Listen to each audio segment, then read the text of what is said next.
Every motherboard contains a special firmware stored in its ROM. The older system came with BIOS firmware, while the more recent system contains UEFI firmware.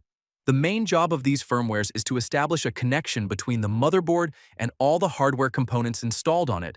There are many differences between BIOS and UEFI firmware, and even interface of UEFI itself varies brand to brand. But major fundamental settings are pretty much identical in all of them, which I will explain.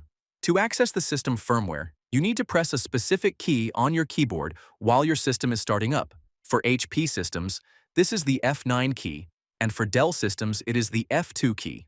However, the key varies by brand, so check online to confirm yours. Let's start with storage and boot settings. SATA mode defines how the motherboard interacts with storage devices on your computer. It usually has 3 modes.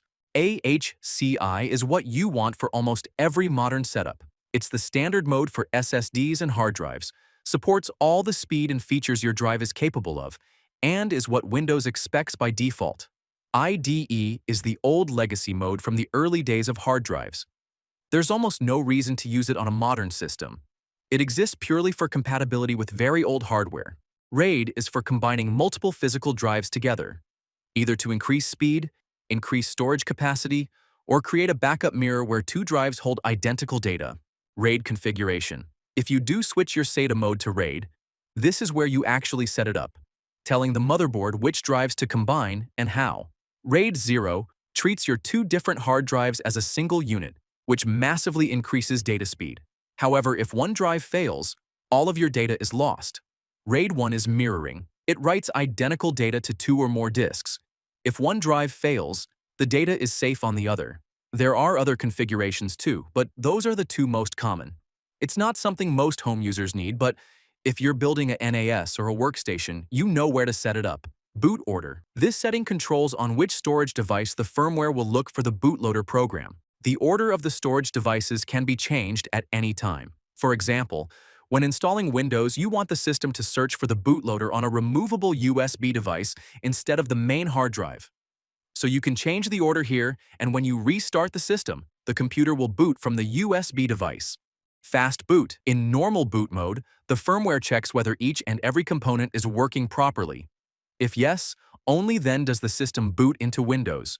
However, with fast boot enabled, the firmware will skip most of the components, resulting in much less boot time. While it increases speed, issues start to occur after the boot in case of a faulty component. Secure boot. Every motherboard stores a list of trusted digital signatures inside its firmware. With secure boot enabled, the firmware checks whether the operating system you're trying to boot has a recognized signature. If it does, it boots normally. If it doesn't, the system blocks it from loading. For example, most popular distributions like Ubuntu and Fedora are also signed and will boot fine. But some smaller or custom Linux systems may not be, and those will get blocked. It is not a permanent safety lock. Anyone can go into the firmware and disable it at any time. PXE boot, or network booting, allows a computer to start up and load an operating system from a network server rather than a local hard drive or USB drive. It enables fast, automated OS installation and maintenance, commonly used in corporate environments for deploying hundreds of systems without a physical hard drive. The boot order must be set to network/PXE first in the boot order settings. CPU settings. Virtualization is a hardware feature that allows your PC to run one or more additional operating systems simultaneously alongside your main one. For example, when developers use an Android emulator on a Windows PC to develop or test mobile apps, they are essentially running Android alongside Windows at the same time. This works through a software layer called a hypervisor, which manages and shares system resources like CPU and RAM between the main system and the virtual one. Hyperthreading. Physically, your CPU has a set number of cores. Hyperthreading, or SMT on AMD, is a CPU feature that makes each of those physical cores appear as 2 to the operating system. So a 6-core CPU shows up as 12 logical cores. In heavily threaded workloads, this can deliver an 18 to 30% performance improvement. This is great for multitasking and tasks like video editing or running multiple applications at once. However, video games don't take much advantage of extra threads, so you won't see a notable performance gain there. Overclocking. This feature is not available on every motherboard except gaming ones. It allows pushing the CPU beyond factory default speeds, resulting in higher performance. But you are not supposed to mess with this setting unless you know what you're doing because it involves manually increasing the current and voltage being supplied to the CPU. Think of it like a car's RPM. The manufacturer sets a limit for normal driving. Overclocking is like pushing past that limit. You get more power, but the engine runs hotter. And if you push too far without proper cooling, things become unstable. Done carefully with good cooling, it works. Regardless, it can crash your system or shorten the lifespan of your processor. Power limits. Every CPU has power limits set by the manufacturer that control how much power it is allowed to consume. Intel calls these PL1 and PL2, while AMD uses similar concepts under different names like PPT. PL1 or TDC means that the CPU will consume the same power as described by the CPU manufacturer. PL2 or EDC means that the CPU will use more power as defined by the user, but only in bursts for a few milliseconds. XMP profile. When you buy a RAM kit rated at, say, 3200 MHz or 6000 MHz, your PC doesn't actually run it at that speed out of the box. By default, it runs your RAM usually around 2133 MHz, regardless of what you paid for. XMP is Intel's name for the fix. XPO is AMD's version. Enabling either one is literally a single click inside the BIOS, and your RAM immediately jumps to the speed it was advertised at. No other changes needed. Most people never turn this on and leave performance on the table without even knowing it. RAM frequency. This is the actual speed your RAM is running at, measured in megahertz or megatransfers per second. Higher frequency means more data can move between your RAM and CPU per second. Here you can set this manually instead of using XMP. But you need to make sure the speed you pick is actually supported by both your CPU and motherboard. Going beyond what either of them supports can cause instability or prevent your PC from booting altogether. RAM timings. Alongside frequency, RAM also has timings. These are the delays between when the RAM receives a command and when it actually executes it. They show up as a string of numbers like 16, 18, 18, 38. Lower numbers mean faster response, but the relationship between timings and frequency is a balancing act. Faster frequency with looser timings can sometimes perform worse than slightly slower frequency with tighter timings. This is enthusiast territory. Most people don't need to touch this manually, especially if XMP is already enabled. CSM. Some older software, drivers, and operating systems were built for BIOS and don't work properly on a UEFI system. CSM, or Compatibility Support Module, exists solely for this scenario.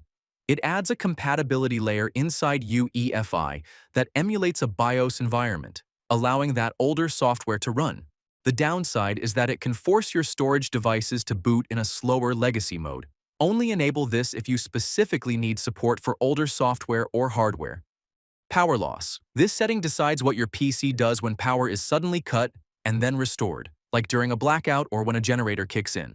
There are usually three options. Stay off means your PC stays off even after power comes back, and you have to manually press the power button. Power on means it automatically turns itself back on the moment electricity is restored.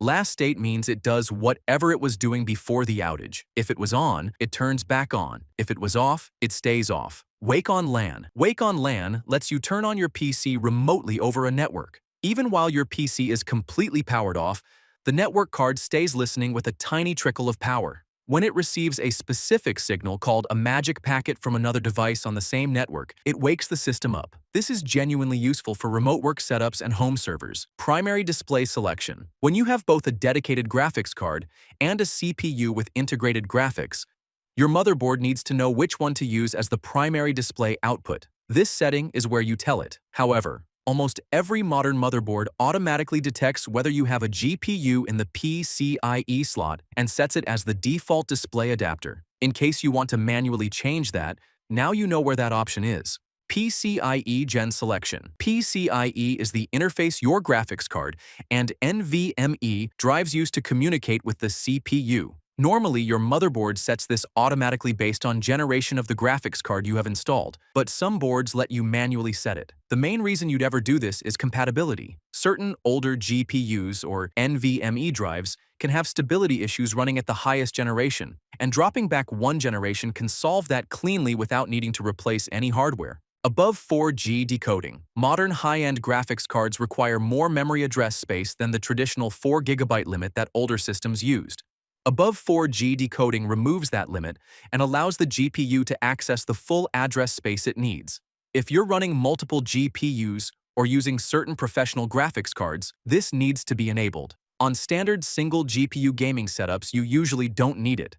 But some cards and driver combinations will actually perform better or more stably with it turned on. NVMe switch. On many motherboards, the M2 slots and the SATA ports share bandwidth from the same controller, which means enabling certain M2 slots can automatically disable specific SATA ports, and vice versa. This option lets you turn your NVMe slot on and off. So if you install a new NVMe drive and one of your old SATA drives suddenly disappears, that's the reason. Fan control. By default, a lot of systems just run fans at full speed, even when your PC is sitting idle. Fan curve control fixes that. It is basically a graph. On one axis you have temperature, on the other you have fan speed percentage. You set points along that curve that tell the motherboard exactly how fast to spin the fans at any given temperature. So at 40 degrees the fans might run at 30%, barely audible. At 70 degrees they ramp up to 70%. At 90 degrees they go full blast. As a result, the system will only become noisy under heavy load. Otherwise, it will stay dead silent.